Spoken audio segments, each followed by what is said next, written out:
नमस्कार, यह है कहानियों का अद्भुत संसार किस्सा कहानी। और किस्सा कहानी में उर्दू की श्रेष्ठ कहानियों में मैं मंजीत ठाकुर आज आपको सुना रहा हूं कृष्णचंद्र की लिखी कहानी पूरे चांद की रात।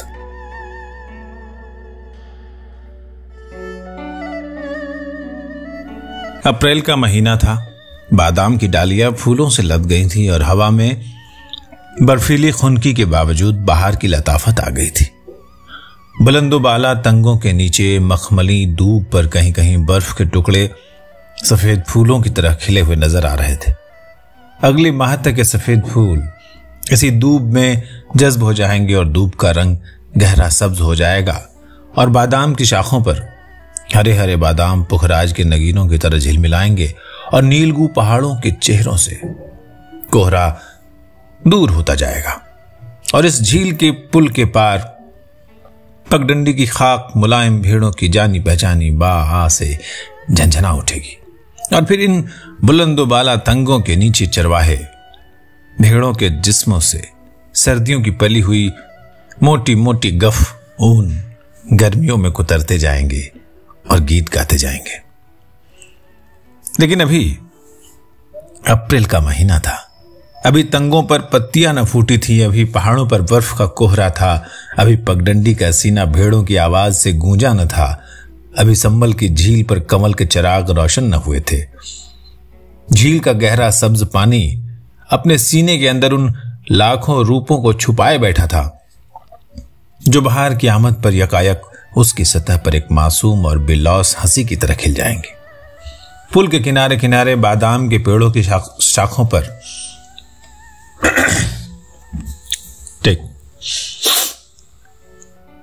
पुल के किनारे किनारे बादाम के पेड़ों की शाखों पर सगुफे चमकने लगे थे। अप्रैल में ज़मिस्तान के आखिरी शब में जब बादाम के फूल जागते हैं और बाहर के नकीब बनकर झील के पानी में अपनी किश्तियां तैराते हैं, फूलों के नन्हे नन्हे शिकारे सतह ए आब पर रक्सां और लर्जां बाहर की आमद के मुंतजिर हैं। पुल के जंगले का सहारा लेकर मैं एक अरसे से उसका इंतजार कर रहा था। सहपहर खत्म हो गई, शाम आ गई। झील वलर को जाने वाले हाउस बोट पुल की संगलाखी मेहराबों के बीच में से गुजर गए और अब वो उफुक की लकीर पर कागज की नाव की तरह कमजोर और बेबस नजर आ रहे थे। शाम का किरमिजी रंग आसमान के इस किनारे से उस किनारे तक फैलता गया और किरमिजी से सुरमई और सुरमई से स्याह होता गया, हत्ता कि बादाम के पेड़ों की कतार की ओट में पगडंडी भी सो गई। और फिर रात के सन्नाटे में पहला तारा किसी मुसाफिर के गीत की तरह चमक उठा। हवा की खुनकी तेज तर होती गई और नथने उसके बर्फीले लम्स से सुन्न हो गए। और फिर चांद निकल आया और फिर वो आ गई, तेज तेज कदमों से चलती हुई, बल्कि पगडंडी के ढलान पर दौड़ती हुई। वो बिल्कुल मेरे करीब आकर रुक गई। उसने आहिस्ता से कहा, हाय। उसकी सांस तेजी से चल रही थी, फिर रुक जाती, फिर तेजी से चलने लगती। उसने मेरे शाने को अपनी उंगलियों से छुआ और फिर अपना सर वहां रख दिया और उसके गहरे स्याह बालों का परेशान घना जंगल दूर तक मेरी रूह के अंदर फैलता चला गया। और मैंने उससे कहा, सहपहर से तुम्हारा इंतजार कर रहा हूं। उसने हंसकर कहा, अब रात हो गई है, बड़ी अच्छी रात है। उसने अपना कमजोर नन्हा छोटा सा हाथ मेरे दूसरे शाने पर रख दिया और जैसे बादाम के फूलों से भरी शाख झुककर मेरे कंधे पर सो गई। देर तक वो खामोश रही, देर तक मैं खामोश रहा। फिर वो आप ही आप हंसी, बोली, अब्बा मेरे पगडंडी के मोड़ तक मेरे साथ आए थे क्योंकि मैंने कहा मुझे डर लगता है। आज मुझे अपनी सहेली रज्जो के घर सोना है, सोना नहीं जागना है, क्योंकि बादाम के पहले शगुफों की खुशी में हम सब सहेलियां रात भर जागेंगी और गीत गाएंगी। और मैं तो सहपहर से तैयारी कर रही थी इधर आने की, लेकिन धान साफ करना था और कपड़ों का ये जोड़ा जो कल धोया था आज सूखा नहीं था। उसे आग पर सुखाया और अम्मा जंगल से लकड़ियां चुनने गई थी, वो अभी आई नहीं थे। और जब तक वो नहीं आती मैं मक्की के भुट्टे और खुश्क खुबानियां और जरवाले तुम्हारे लिए कैसे ला सकती हूं? देखो ये सब कुछ लाई हूं तुम्हारे लिए। हाय, तुम सचमुच खफा खड़े हो। मेरी तरफ देखो, मैं आ गई हूं। आज पूरे चांद की रात है। आओ किनारे लगी हुई कश्ती खोलें और झील की सैर करें। उसने मेरी आंखों में देखा और मैंने उसकी मोहब्बत और हैरत में गुम पुतलियों को देखा, जिसमें उस वक्त चांद चमक रहा था। और ये चांद मुझसे कह रहा था, जाओ कश्ती खोल के झील के पानी पर सैर करो। आज बादाम के पीले शगुफों का मुसर्रत भरा त्योहार है। आज उसने तुम्हारे लिए अपने सहेलियों, अपने अब्बा, अपनी नन्ही बहन और अपने बड़े भाई सबको फरेब में रखा है, क्योंकि आज पूरे चांद की रात है और बादाम के सफेद खुश्क शगुफे बर्फ के गालों की तरह चारों तरफ फैले हुए हैं और कश्मीर के गीत उसकी छातियों में बच्चे के दूध की तरह उमड़ आए हैं। उसकी गर्दन में तुमने मोतियों की ये सतलड़ी देखो।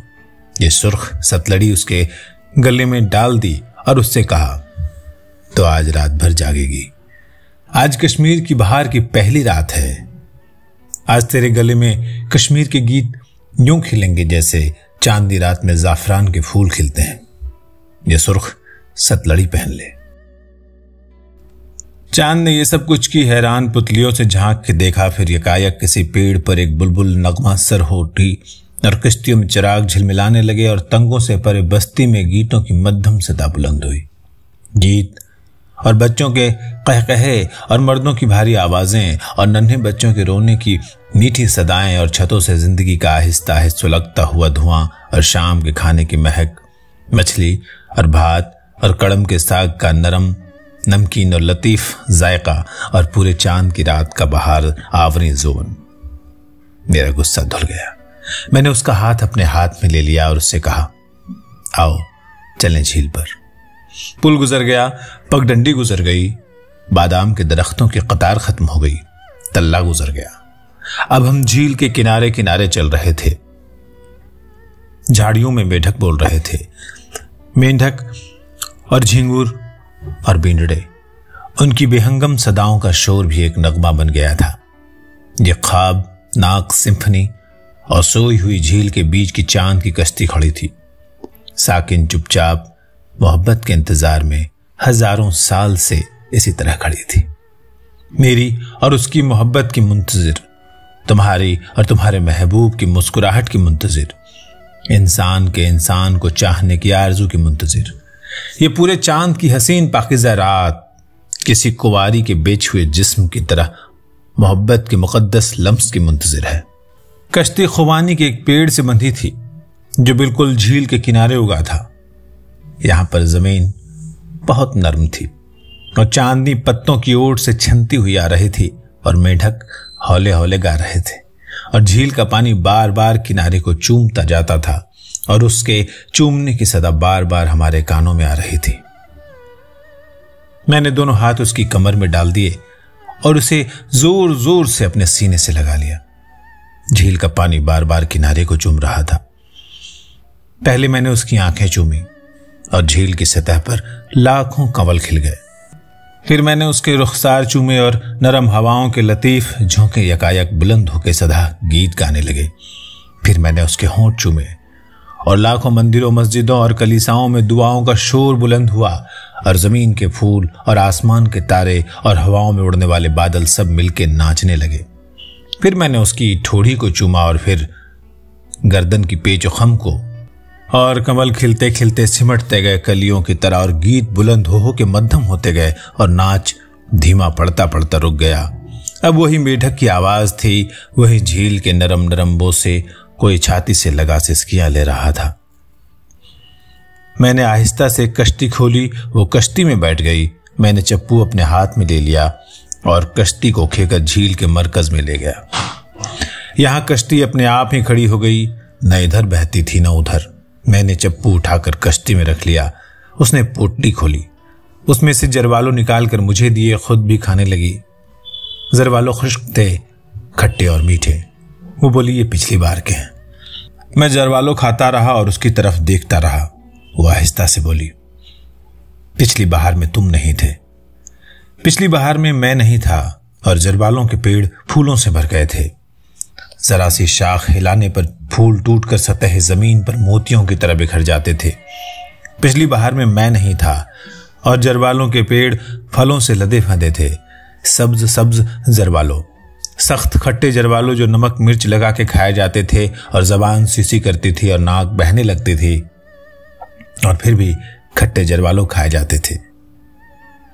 पिछली बहार में मैं नहीं था और ये सब्ज सब्ज जरवालो पक के पीले और सुनहरे और सुर्ख होते गए और डाल डाल में मुसर्रत के सुर्ख शगुफे झूम रहे थे और मुसर्रत भरी आंखें, चमकती हुई मासूम आंखें इन्हें झूमता हुआ देखकर रक्स सा करने लगती।